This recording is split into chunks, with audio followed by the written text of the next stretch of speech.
Hello, my name is Patricia Fidalgo, and I'm an associate professor at the Emirates College for Advanced Education in the United Arab Emirates. And today I will be here to share my research and my thoughts on the distance education model that we have used during the pandemic and the lessons we can learn from what has happened in the past 2 years. During my presentation, I will be talking about the challenges and the opportunities that were afforded by the pandemic during this time, and I will be sharing my thoughts on that with you. Secondly, I will speak about a research that I did during the pandemic regarding distance education. It's an international study that was done between 3 countries, and the results are being now shared with you in this presentation. So some of the results at least are going to be shared with you. And I will end my presentation by taking a look at the future and the lessons we can take with us for that future in the educational field, of course. As you know, COVID-19 pandemic has created one of the most considerable disruption in the educational system since, we record in history these disruptions, of course, and has affected almost 1.6 billion learners, according to the United Nations, from 109 countries, which is pretty much all the countries in the world have been affected by this pandemic. Many schools have closed, and more than 19% of the student population has been affected by the closure of the schools or by the changing and the changes in the learning processes and in the learning spaces. This crisis is also exacerbating pre-existing education disparities, which means that the populations that were more vulnerable, such as children, youth, adults, women, and people that have been, for example, displaced, are more at risk than before the pandemic. So during the pandemic, these populations have been at risk because of the changes in the educational system.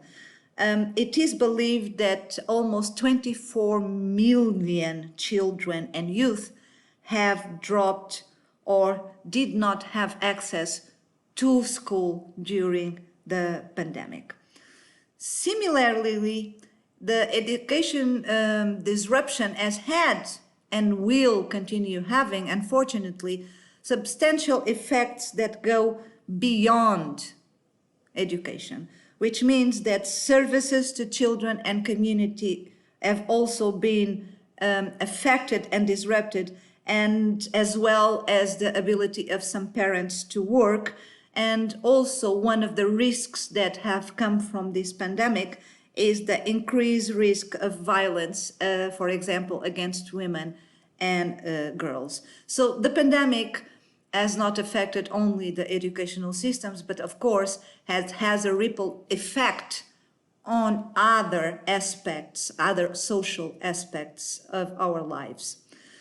According to the European Union, the way teaching took place during the pandemic, of course, has accelerated the transformation that we predict will happen, but it had already started.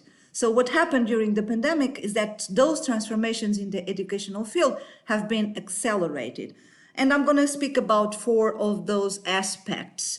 One of the aspects is that is expected that students have suffered a setback. That setback is related to learning losses. Such learning losses may be related to spending less time learning, to health issues such as stress that has increased during the pandemic.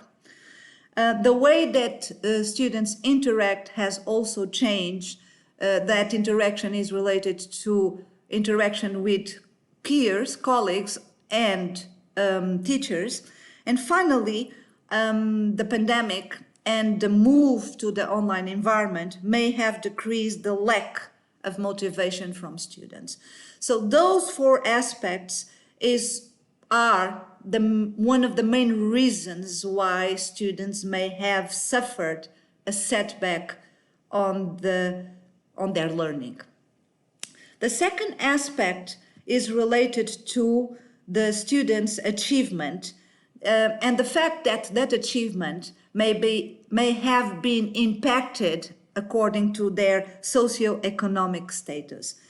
Students from less advantaged backgrounds are likely to experience a larger decline in learning compared with their colleagues that come from a more advantageous background, socioeconomic background. Thirdly, during this emergency period, inequality in social-emotional skills may also have increased.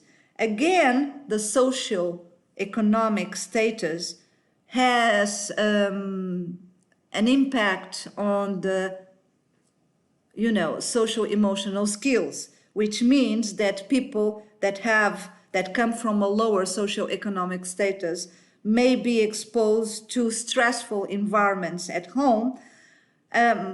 Additionally, parents from more advantaged backgrounds may be better equipped in terms of social emotional skills to handle problems that have emerged from the confinement period.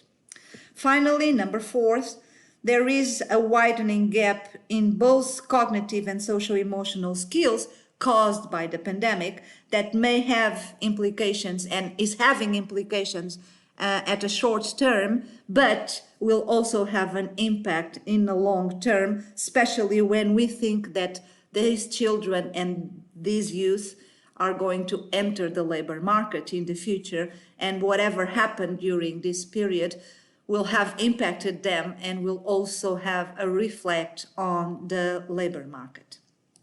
But as in pretty much every situation of life, there are also some opportunities that have been afforded by the pandemic, that have been exposed by the pandemic. Those, according to the OECD, the pandemic has offered us an opportunity to think about different time and schooling models. And they also believe that the previous schooling models and timetables of classes are not going to continue after the pandemic is over. Because this is an opportunity for us to take into account the intense use of technology, the digital solutions available, and use that knowledge to change the future landscape of education. One of the main purposes would be, of course, to bring communities and homes and schools closer together, to keep them more engaged, to offer them a better guidance, to promote the autonomy of these communities, of the students, of the homes, and even of the schools, of course. So technology can support this, and the intensive use that we have made of the technology will allow us the know-how on how to do this transition. It does not seem that future schooling models will survive by going back to what they were before. Because one of the lessons is that unpredictable events happened, and we are better equipped to deal with them if we prepare beforehand, in advance, of course. Also, and this is now more focused on institutions of higher education, when we resume face-to-face activities, and a lot of the countries and of the schools have resumed these face-to-face activities, it is an opportunity to rethink and possibly even redesign the teaching and learning processes exactly because of what I was just saying a minute before, which is we have been using intensively the technology, and we need to use the knowledge to, in the future, promote equity and inclusion, which are two major issues in the educational field that happen all over the world still, right? So this is something that we need to pay attention. Although the context on each country may be very different, it is important that, if possible, we can establish, as a lesson from the pandemic, a reference framework that will help the decision-making processes, for example, in higher education sector, to establish that framework according to principles that ensure a more equal and a better inclusion from students from all different kinds of backgrounds. So the equal opportunities, the non-discrimination should be the first priority when we look at the future and when we try to establish that reference framework that will help the institutions, the educational institutions, to take bigger responsibility and include lessons that were learned from the pandemic. So this is also an opportunity. Of course, a lot of things were very challenging, but this is, of course, and also an opportunity for us to rethink our pedagogy, to rethink our curriculum, to rethink our technology integration, to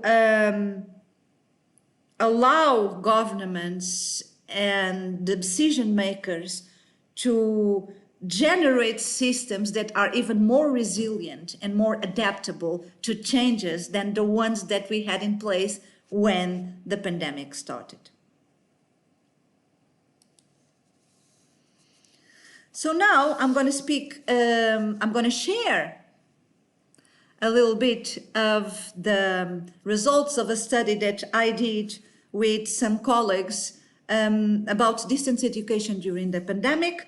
This study was done in Portugal, Ukraine, and the United Arab Emirates. It involved over almost 1,000 students.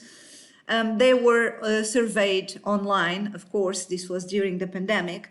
And the main purpose of the study was to assess the students' perception of the distance education process that was taking place.